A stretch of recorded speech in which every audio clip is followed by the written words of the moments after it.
Class 8 এর বইয়ে chapter বিচার বিভাগে দুর্নীতি, এর জন্য শিক্ষা মন্ত্রকের অধীনস্থ এনসিইআরটি-কে তীব্র ভর্ৎসনা সুপ্রিম কোর্টের। দেশের প্রধান বিচারপতির মন্তব্য, বিচার ব্যবস্থা আজ রক্তাক্ত।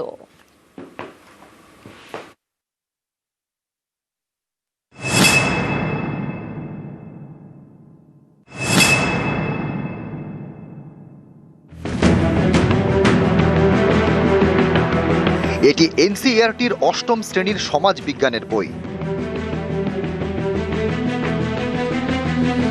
এই বইয়ের একটি চ্যাপ্টার বিচার বিভাগে দুর্নীতি। এ নিয়ে এনসিইআরটি-কে তীব্র ভর্ৎসনা করেছে দেশের শীর্ষ আদালত। National council of educational research and training 1961 সালে কেন্দ্রীয় সরকারের তৈরি করা স্বশাসিত সংস্থা এনসিইআরটি। এই সংস্থা কেন্দ্র এবং রাজ্য সরকারগুলিকে শিক্ষার মানোন্নয়নের জন্য পরামর্শ দেয়, পাঠ্যক্রম তৈরি করে, বই প্রকাশ করে। এনসিইআরটির বই দেশ জুড়ে বিভিন্ন বোর্ডে পড়ানো হয়। সমাজ বিজ্ঞানের সেরকম একটি বই নিয়ে তৈরি হয়েছে বিতর্ক। এই বই একটি চ্যাপ্টার বিচার বিভাগে দুর্নীতি।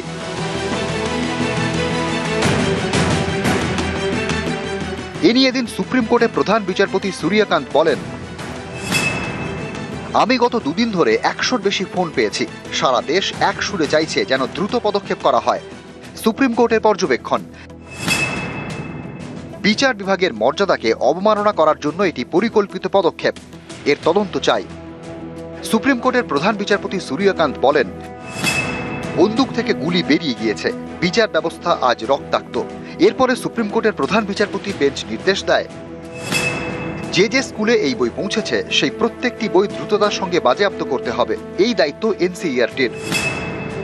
এরপরেই এনসিইআরটির এই বইয়ের ওপর নিষেধাজ্ঞা জারি করে সুপ্রিম কোর্ট। এনসিইআরটির ডিরেক্টর এবং কেন্দ্রের স্কুল শিক্ষা সচিবকে শোকজ করা হয়েছে। এই অধ্যায় বইয়ের অন্তর্ভুক্ত করার পিছনে কারা রয়েছেন তাদের নাম চেয়ে পাঠানো হয়েছে। সুপ্রিম কোর্ট এও জানিয়ে দিয়েছে, এই ধরনের বিষয় যদি নিয়ন্ত্রণ করা না হয় তাহলে বিচার বিভাগের প্রতি জনসাধারণের বিশ্বাস নষ্ট হবে। এরকম হলে কাউকে রেয়াত করা হবে না। ऐसी ढंग का चैप्टर नाबालिग बच्चों के सामने ये परोसना या देश के सामने ये परोसना बड़ा ही अनुचित है और इसका कहीं से कोई जस्टिफिकेशन नहीं हो सकता। सारी किताबें हटा ली जाएं। डिजिटल माध्यम से जो भी ये परोसा गया है सबको तुरंत वापस किया। The court said that whomsoever is responsible for this, there should be an inquiry and the man should be nabbed. He should be the proper action should be taken against him and NCERT should take immediate action to withdraw this.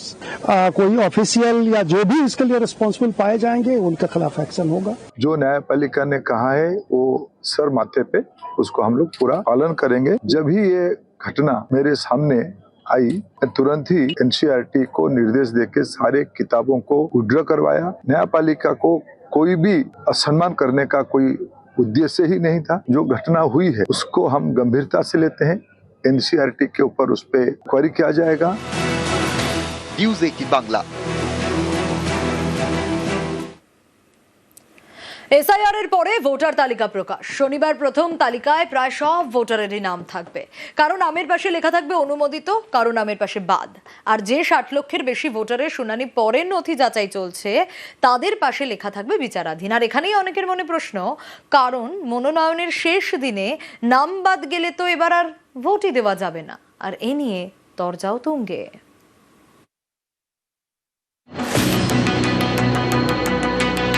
SIR খসড়া তালিকায় আগেই বাদ গিয়েছে 58 লক্ষ ভোটারের নাম। শনিবার প্রথম ভোটার তালিকায় কতজনের নাম থাকবে আর কতজনের বাদ যাবে? রাজ্যের মুখ্য নির্বাচনী আধিকারিক জানিয়েছেন,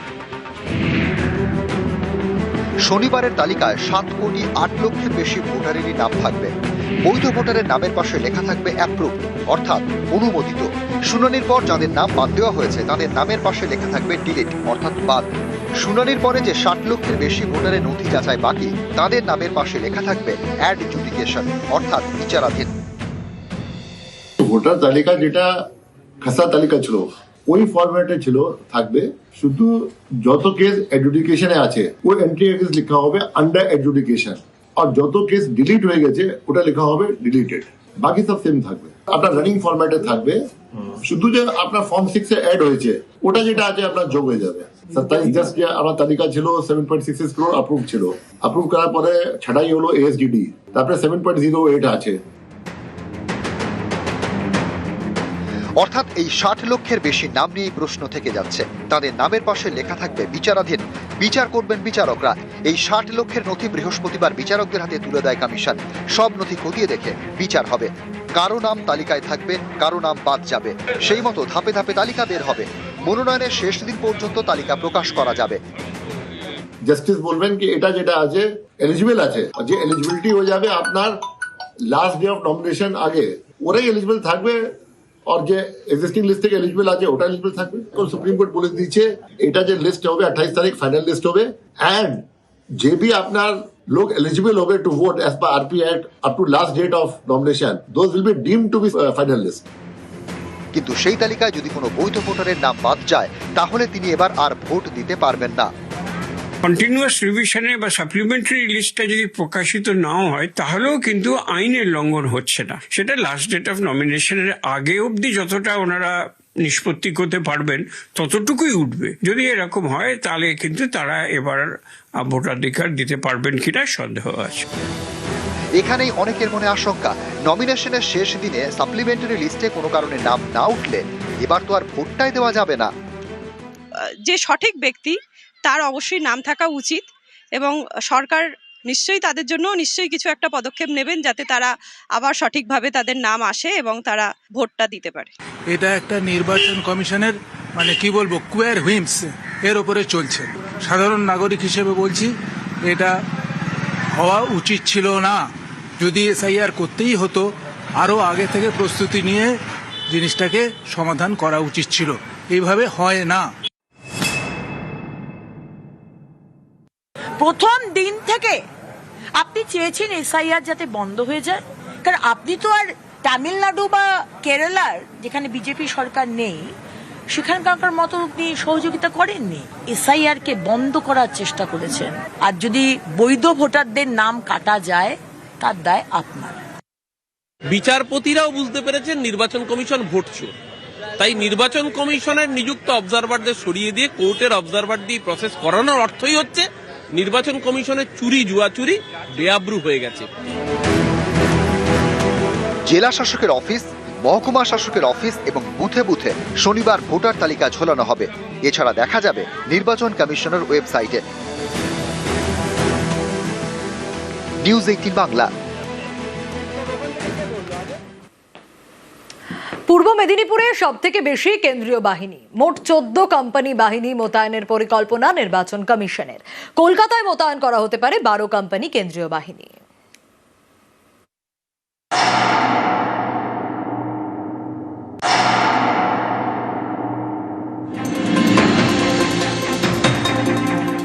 ভোট ঘোষণা এখনো হয়নি, তার আগেই রাজ্যে কেন্দ্রীয় বাহিনী।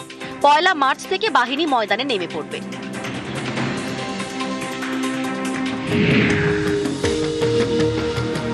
প্রথম পর্যায়ে রাজ্যে 240 কোম্পানি কেন্দ্রীয় বাহিনী আসছে।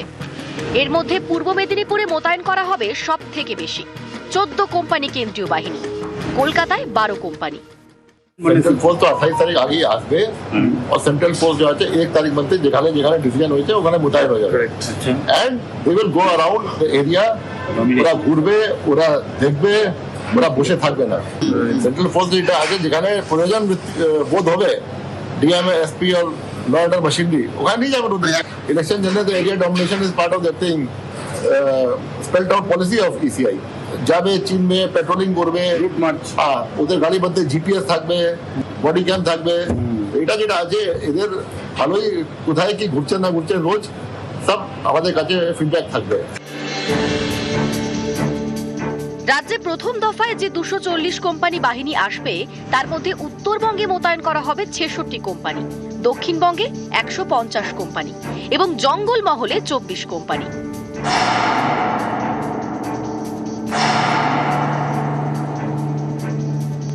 আমরা অপেক্ষায় আছি নির্বাচন কখন ঘোষণা হবে। নির্বাচন ঘোষণা হলে ডিজি থেকে আইসি পর্যন্ত খোল ললচে বদলে যদি নির্বাচন করতে পারেন, বাইরের রাজ্য থেকে যদি এসপি আইপিএস অফিসারদের এনে বসাতে পারেন, তাহলেই কেবলমাত্র পুলিশের যে গুন্ডামি, পুলিশের যে রাজনীতিকরণ এটা বন্ধ হবে। শুভেন্দু অধিকারীর ইচ্ছের মতন তো ভারতবর্ষের সংবিধান চলে না। সব জায়গায় যখন নির্বাচন হয়, উত্তরপ্রদেশে হয়, বিহারে হয়, যখন মহারাষ্ট্রে হয়, একই নিয়মে হয়। পশ্চিমবঙ্গের জন্য তো শুভেন্দু অধিকারী চাইছেন বলে ভারতের নিয়ম পাল্টে যাবে না। এগুলো হচ্ছে হতাশার আর্তনাদ। ওনার ভয় হচ্ছে সিপিএম এর মতন আবার বিজেপি একদম শূন্যতে না পৌঁছে যায়, সেই সম্ভাবনাও এবার আছে। প্রথম পর্যায়ে রাজ্যে 240 কোম্পানি কেন্দ্রীয় বাহিনী কিভাবে মোতায়েন হবে তার পরিকল্পনা চূড়ান্ত করল নির্বাচন কমিশন। 35টি পুলিশ জেলা পুলিশ কমিশনারেটেই এই বাহিনী মোতায়েন থাকবে। তবে জেলা জুড়ে নয়, কিছু নির্দিষ্ট থানার অধীনেই থাকবে এই বাহিনী মোতায়েন। ক্যামেরায় সুমন বোসের সঙ্গে সোমরাজ বন্দ্যোপাধ্যায়, নিউজ 18 বাংলা, কলকাতা। আদালতের পরে এবার পোস্ট অফিস। একাধিক জেলায় পোস্ট অফিসে বোমার হুমকি মেল, ছড়ায় আতঙ্ক। বম্ব স্কোয়াডের তল্লাশিতে কিছুই মেলেনি। কলকাতায় পাসপোর্ট অফিসে হুমকি দিয়ে মেল, আর এই সব মেল নাকি করা হচ্ছে তামিলনাড়ু থেকে। কিন্তু কে বা কারা করছে তা এখনো ধরা যায়নি। কখনো আসানসোল আদালত, কখনো হাওড়া আদালত। মেল করে বোমা রাখা আছে বলে হুমকি, ছড়ায় বোমা আতঙ্ক।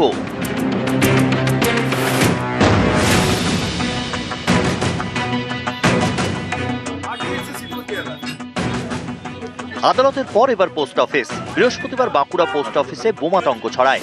বেশ কিছুক্ষণের জন্য পোস্ট অফিস বন্ধ করে দিতে হয়।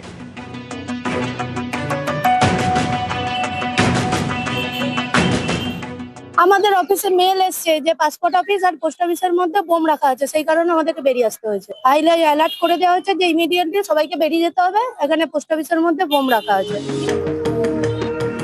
দক্ষিণ দিনাজপুরের বালুরঘাট পোস্ট অফিসেও একই ছবি। এখানেও বোমার হুমকি, মেল, ছড়ায় বোমা আতঙ্ক। ঘটনাস্থলে পৌঁছায় বম্ব স্কোয়াড। তল্লাশিতে মেলেনি কিছুই। এদিন হাওড়া পোস্ট অফিসেও বোমাতঙ্ক। বেশ কিছুক্ষণের জন্য বন্ধ রাখা হয় ডাকঘর। বোম আছে এটাই শুনেছি, শুনে আমাদের সব বার করে দিল, সব চলে এলো। 250-300 জন তো আছে ছিল। হ্যাঁ হ্যাঁ, সব। পূর্ব বর্ধমানের কাটোয়া, কোচবিহার, সল্টলেক সেক্টর 5 এর পোস্ট অফিসেও হুমকি মেল এবং তার জেরে বোমাতঙ্ক ছড়ায়।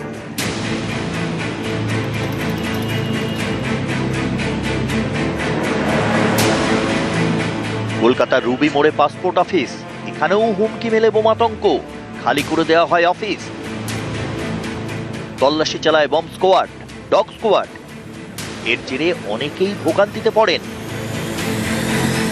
তো আমি ভিতরে ঢুকেছি এবং আমার কাজও প্রায় আধা আধা হয়ে গেছে। তারপর ওখান থেকে বলা হলো টেকনিক্যাল ইস্যু, একটু বাইরে ওয়েট করুন। ভিতরে তো বমের ভয়, বাইরে সানস্ট্রোকের ভয়। এখন আমি বেঁচে বাড়ি ফিরতে পারবো কিনা সেটাও সন্দেহ। আমি ওনার মতন ঢুকেছিলাম, বাট বের করে দেওয়া হয়েছে। একটা কিছু ইনফরমেশন দিলে ভেতর থেকে যে হবে কি হবে না বা রিশিডিউল করা যাবে কিনা, ইজি হতো ব্যাপারটা। শুধু কলকাতায় নয়, দেশের বিভিন্ন জায়গায় বোমার হুমকি মেল পাঠানো হয়েছে। কখনো ঝাড়খণ্ডের ধানবাদ আদালতে, কখনো তামিলনাড়ুতে বোমা রাখা আছে বলে মেল পাঠিয়ে হুমকি, তার থেকেই বোমা আতঙ্ক। গোয়েন্দাদের প্রাথমিক সন্দেহ, দেশের নানা প্রান্তে বোমার হুমকি মেলগুলি পাঠানো হচ্ছে তামিলনাড়ু থেকে, মূলত আতঙ্ক ছড়ানোর জন্য। কিন্তু এর পেছনে কারা, চলছে খোঁজ। নিউজ 18 বাংলা। অমৃত ভারত প্রকল্প, রেলের এই প্রকল্পে এবার কাটমানির অভিযোগ। এ নিয়ে ভোটের হাওয়া গরম বাঁকুড়ায়।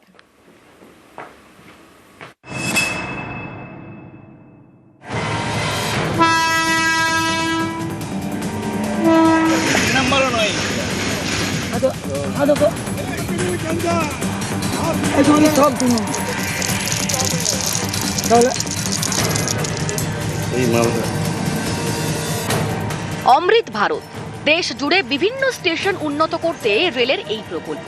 এর মধ্যে পড়ে বাঁকুড়ার ওন্দাগ্রাম স্টেশন। সেখানেই দুর্নীতির অভিযোগ।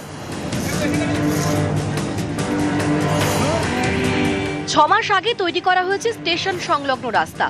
অভিযোগ, সেই রাস্তা এখনই বেহাল।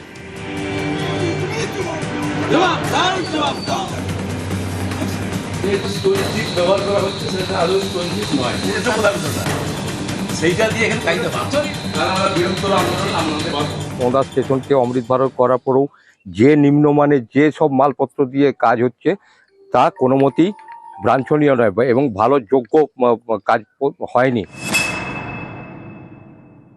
অমৃত ভারত যে রেল প্রকল্প চলছে, অত্যন্ত নিম্নমানের ইট ব্যবহার করা হচ্ছে। আমরা দেখে এলাম স্টোন চিপসের বদলে কারখানার যে বর্জ্য পদার্থ সেটা ব্যবহার করা হচ্ছে। বর্তমান যিনি বিধায়ক আছেন এবং সাংসদ আছেন মাননীয় অমর সাকা এবং সুমিত্র খা, তারা কতটা কারমানি খেয়েছেন আমার সেটা একটা প্রশ্ন। এই মাল যদি ইউজ করা বন্ধ না হয় আগামী দিনে বৃহত্তর আন্দোলনে নামবো।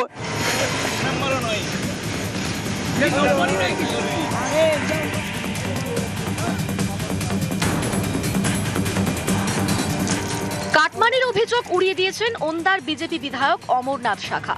তবে নিম্নমানের সামগ্রী দিয়ে কাজের অভিযোগ তিনিও মেনে নিয়েছেন। নিম্নমানের যদি কাজ হচ্ছে অচিরেই কাজকে বন্ধ করে দেওয়া হোক, আমি পূর্ণ সমর্থন করব। রেল দপ্তরে জানিয়েছিলাম যে কাজের দিকে নজর দেওয়া হোক। নিম্নমানের কাজ হচ্ছে, আমি নিজে বলেছিলাম। তৃণমূলের তো এখন আর রুচি রোজগার চুরি করার কোথাও জায়গা নেই, আর ওদের এইটাই কালচার। তাই আজকে তৃণমূল নেতারা বড় বড় কথা বলছেন। যদি কাজ হয় করে তো কন্ট্রাক্টররা। পশ্চিমবাংলায় কন্ট্রাক্টর মানে চোর, তাদের অভ্যাসই হয়ে গেছে। যাই কাজ হোক নীল সাদা রং দিলেই ছুট, সেটা চলবে না। সাধারণ মানুষের অধিকার আছে বাধা দেওয়ার, নিজের কাজ বুঝে নেওয়ার। তাদের ট্যাক্সের টাকায় কাজ হচ্ছে। অমৃত ভারত স্টেশনে কে কাজ করবে, কেন্দ্রীয় সরকারের অধীনে কোন ঠিকাদার কাজ করবে, সেটা সম্পূর্ণ কেন্দ্রীয় সরকারের এখতিয়ারভুক্ত। বিজেপির বিধায়ক স্বীকার করে নিয়েছেন যে সেখানে নিম্নমানের কাজ হচ্ছে। দিলীপ ঘোষ এসেছিলেন, আলটপকা মন্তব্য করছেন। তিনি যত কম বলেন ততই ভালো। বাঁকুড়া থেকে প্রিয়ব্রত গোস্বামী, নিউজ 18 বাংলা।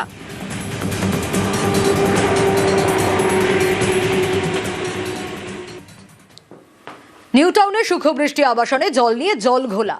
অভিযোগ ট্যাঙ্কের দূষিত জল খেয়ে অসুস্থ 21 জন, তাদের মধ্যে 7 জন শিশু। এর বিরুদ্ধে সরব আবাসিকরা। পরিশ্রুত জলের দাবিতে রক্ষণাবেক্ষণ কর্মী এবং পুলিশকে ঘিরে চলে বিক্ষোভ। জলের সমস্যা মেটাতে এখন ভরসা ট্যাঙ্কের জল।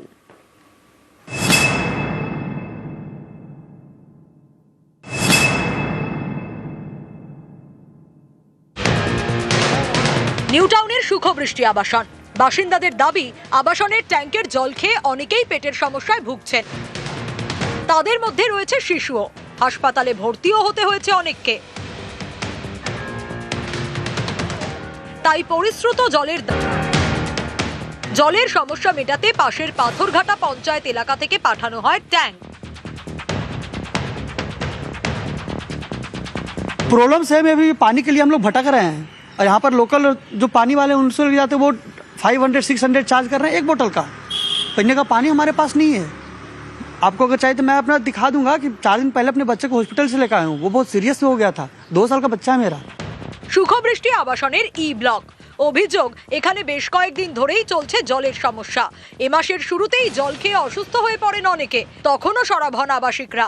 অভিযোগ, এরপরেও দুর্ভোগ কাটেনি। আবাসিকদের দাবি, বুধবার একে একে অসুস্থ হয়ে পড়েন 21 জন, তাদের মধ্যে 7 জন শিশু। বেশ কয়েকজনকে ভর্তি করতে হয় হাসপাতালে। এরই প্রতিবাদে বিক্ষোভ। পরিশ্রুত জলের দাবিতে সরব হন। সমস্যা মেটাতে সকাল থেকে জলের ট্যাঙ্কের ব্যবস্থা করা হয়েছে।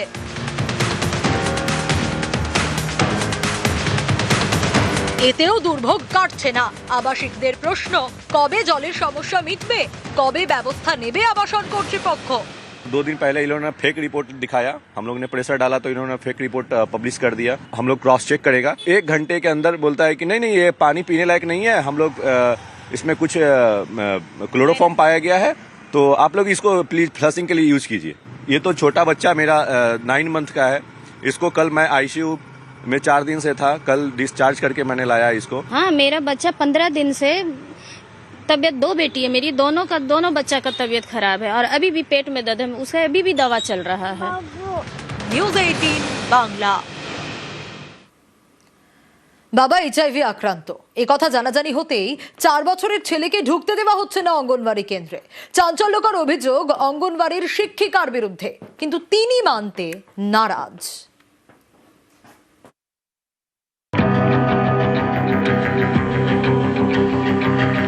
উত্তর 24 পরগনার বসিরহাট 2 নম্বর ব্লকের মথুরাপুর।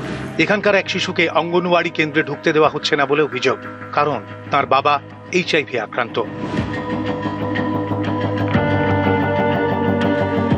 মথুরাপুরে থাকেন দম্পতি, তাদের 4 বছরের ছেলে এলাকারই একটি অঙ্গনওয়াড়ি কেন্দ্রে পড়াশোনা করে। এই শিশুর বাবা HIV আক্রান্ত। সম্প্রতি ভর্তি করা হয় হাসপাতালে। এ কথা রটে যায় এলাকায়। এরপরেই বিপত্তি। অভিযোগ, ওই ব্যক্তির ছেলেকে অঙ্গনওয়াড়ি কেন্দ্রে ঢুকতে বারণ করে দেন শিক্ষিকা। তাই বন্ধ হয়ে গিয়েছে শিশুর পড়াশোনা।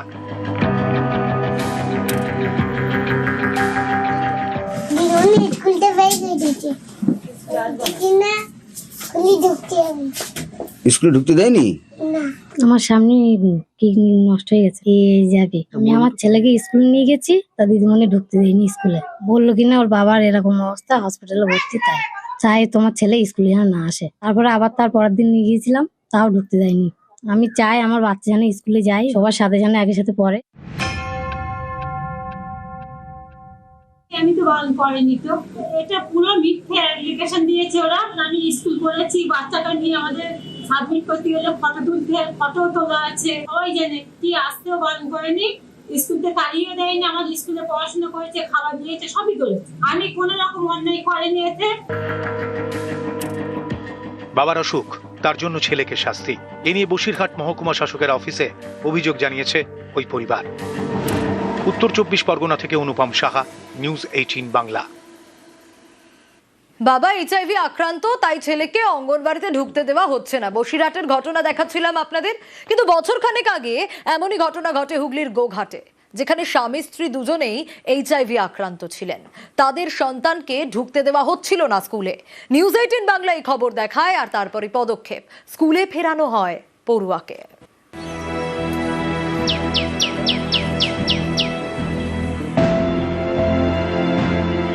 হুগলির গোঘাট, এখানকার ব্যাঙায় পঞ্চায়েত এলাকার বাসিন্দা এক দম্পতিকে সামাজিক বয়কটের অভিযোগ। স্বামী এবং স্ত্রী HIV আক্রান্ত। সম্প্রতি একথা গ্রামের চাউর হয়।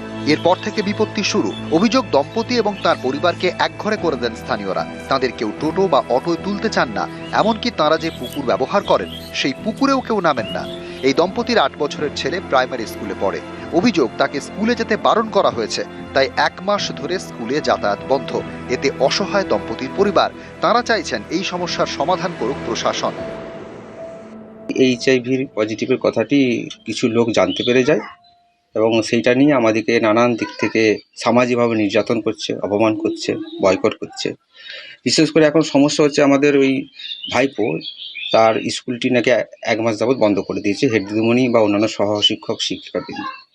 আমরা বারবার চেষ্টা করছি, কিন্তু কোনোভাবে স্কুলে পাঠাতে পারছি না। অভিভাবক অভিভাবিকারা আমার কাছে লিখিতভাবে অভিযোগ জানিয়েছেন যে যদি ওই বাচ্চাটিকে আমি স্কুলে আসতে দিই, তাহলে তাদের বাচ্চারা কিন্তু বিদ্যালয়ে আসবে না, পঠন পাঠনে অংশগ্রহণ করবে না। এখন আমি বা আমরা এমতো চাপের মুখে পড়ে ঊর্ধ্বতন কর্তৃপক্ষ এবং ওনারা মিটিং করবেন বলেছেন। HIV আক্রান্ত দম্পতিকে বয়কটের অভিযোগ। স্থানীয় পঞ্চায়েতের দাবি, এই সমস্যা মেটাতে একাধিকবার বৈঠকও হয়েছে, কিন্তু কাজ হয়নি। সামাজিকভাবে যে বয়কট করা হচ্ছে এটা ঠিক না, কিন্তু এটা আমরা প্রশাসনিকভাবে এটা আমাদের তীক্ষ্ণ নজর আছে, এটার উপর আমরা তীক্ষ্ণ নজরদারি রাখছি এবং আমাদের ঊর্ধ্বতন কর্তৃপক্ষ প্রশাসনের কাছেও আমরা জানিয়েছি, ওনাদের হেডমাস্টার মশাইকেও জানিয়েছি, যাতে এই ধরনের ঘটনা যাতে না ঘটে। গোঘাট থেকে শুভদীপ ঘোষ, নিউজ 18 বাংলা।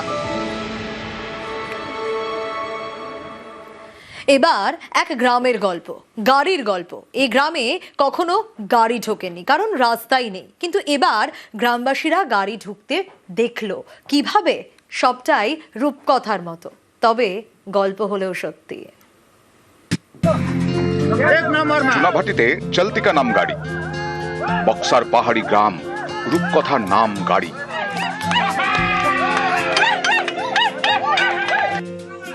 আলিপুরদুয়ার থেকে গাড়ি কিনে আনা হয়েছে। মাঝে কিছুটা জায়গায় গাড়ি যাতায়াতের রাস্তা নেই, সেখানে গাড়ি কাঁধে। গাড়ির যন্ত্রাংশ খুলে কাঁধে করে নিয়ে যান গ্রামবাসীরা। তারপর এক মেকানিক সব ফিট করে দেন। গাড়ি আবার ছুটতে শুরু করে রূপকথা হয়ে।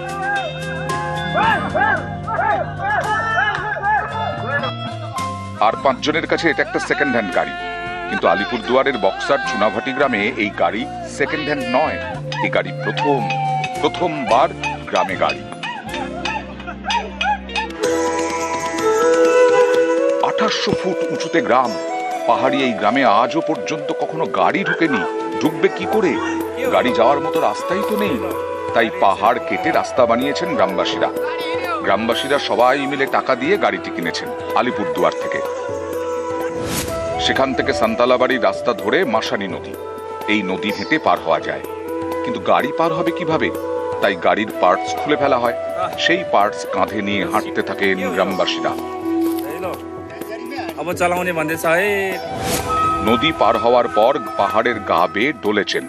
এখানে গাড়ি যাওয়ার মতো রাস্তাই নেই। এভাবে প্রায় 2.5 কিলোমিটার। তারপরও রাস্তা ছিল না। সেই রাস্তাই তৈরি করেছেন গ্রামবাসীরা। পাহাড় কেটে প্রায় 2.5 কিলোমিটার রাস্তা। সেই রাস্তা দিয়েই গাড়ি প্রবেশ। বক্সার চুনাভাটি গ্রামে প্রথম গাড়ি। যেমন হাঁটা পথ ছাড়া কোনো উপায় নেই।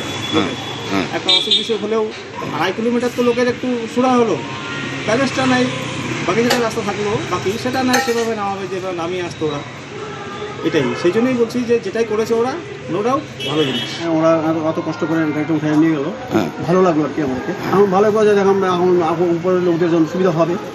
0 মাইল অব্দি একটু গাড়ি চলছেই, তো 2.5 কিলোমিটার হলেও ভালো ব্যবস্থা করেছে। আলিপুরদুয়ার থেকে রাজকুমার কর্মকার, নিউজ 18 বাংলা।